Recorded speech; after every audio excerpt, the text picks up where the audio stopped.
ಸೈಪಿ ಎಂದರೇನು? ಸೈಪಿ systematic investment plan. ಪ್ರತಿ ತಿಂಗಳು ಒಂದು ನಿಗದಿತ ಮೊತ್ತವನ್ನು ಮ್ಯೂಚುವಲ್ ಫಂಡ್ನಲ್ಲಿ ಹೂಡಿಕೆ ಮಾಡುವ ವಿಧಾನ.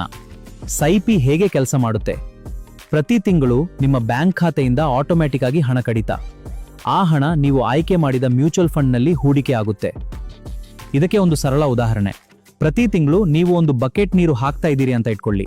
ಒಂದು ದಿನ ಆ ಬಕೆಟ್ ನೋಡಿದ್ರೆ ಟ್ಯಾಂಕ್ ಫುಲ್ ಆಗಿರುತ್ತೆ, ಅದೇ SIP. ಬ್ಯಾಂಕಿನ RD ರಿಕರಿಂಗ್ ಡೆಪಾಸಿಟ್ ತರಹ, ಆದರೆ ಹಣ ಷೇರು ಮಾರುಕಟ್ಟೆಯಲ್ಲಿ ಹೂಡಿಕೆ ಆಗುತ್ತೆ. ಒಂದೇ ಸಲ ದೊಡ್ಡ ಮೊತ್ತ ಬೇಕಿಲ್ಲ, ₹500 ಇಂದಲೂ ಶುರು ಮಾಡಬಹುದು. ನೀವು ಪ್ರತಿ ತಿಂಗಳು ಚಹಾ ಕಾಫಿಗೆ ₹500 ಖರ್ಚು ಮಾಡ್ತೀರಾ? ಅದೇ ನೋಟನ್ನ ಸರಿಯಾದ ಜಾಗದಲ್ಲಿ ಹಾಕಿದ್ರೆ 20 ವರ್ಷದಲ್ಲಿ ಅದು ಲಕ್ಷಗಟ್ಟಲೆ ಆಗುತ್ತೆ. ಅಂದ್ರೆ ನಂಬ್ತೀರಾ? ಇದೇ SIP ನ ಮ್ಯಾಜಿಕ್. ಇವತ್ತು ಇದನ್ನ ಸಂಪೂರ್ಣವಾಗಿ ಅರ್ಥ ಮಾಡಿಸ್ತೀನಿ. ನಮಸ್ಕಾರ ಸ್ನೇಹಿತರೆ, ನನ್ನ ಜೀವನದಲ್ಲಿ ಒಂದು ಹೊಸ ಅಧ್ಯಾಯವನ್ನು ಆರಂಭಿಸುತ್ತಿದ್ದೇನೆ. ಈ ಯೂಟ್ಯೂಬ್ ಚಾನೆಲ್ ಕೇವಲ ವಿಡಿಯೋಗಳಿಗಾಗಿಲ್ಲ, ಹೊಸ ವಿಷಯಗಳು, ಜ್ಞಾನ ಹಂಚಿಕೊಳ್ಳಲು ಮತ್ತು ಒಟ್ಟಿಗೆ ಬೆಳೆಯಲು ಆರಂಭಿಸಿರುವ ಒಂದು ಪ್ರಯಾಣ. SIP ಹೇಗೆ ಶುರು ಮಾಡುವುದು? ಒಂದು ಮ್ಯೂಚುವಲ್ ಫಂಡ್ ಆಪ್ ಅನ್ನು ಇನ್ಸ್ಟಾಲ್ ಮಾಡಿ, KYC ಪೂರ್ಣಗೊಳಿಸಿ.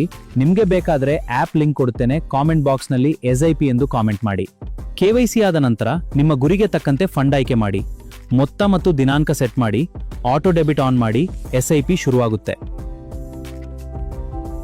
ಈಗ ನಿಮಗೆ SIP ಬಗ್ಗೆ ಸಂಪೂರ್ಣ ಐಡಿಯಾ ಸಿಕ್ಕಿದೆ ಅಂತ ಅನಿಸುತ್ತೆ. ಕಾಮೆಂಟ್ ನಲ್ಲಿ ಹೇಳಿ, ನೀವು ಈಗಾಗಲೇ SP ಶುರು ಮಾಡಿದ್ದೀರಾ ಅಥವಾ ಇವತ್ತೇ ಶುರು ಮಾಡ್ತೀರಾ? ಮುಂದಿನ ವಿಡಿಯೋದಲ್ಲಿ ಮ್ಯೂಚುವಲ್ ಫಂಡ್ಸ್ ವರ್ಸಸ್ ಸ್ಟಾಕ್ಸ್ ಬಗ್ಗೆ ಮಾತಾಡ್ತೀನಿ. ವಿಡಿಯೋ ಇಷ್ಟ ಆದ್ರೆ ಲೈಕ್ ಮಾಡಿ, ಸಬ್ಸ್ಕ್ರೈಬ್ ಮಾಡಿ.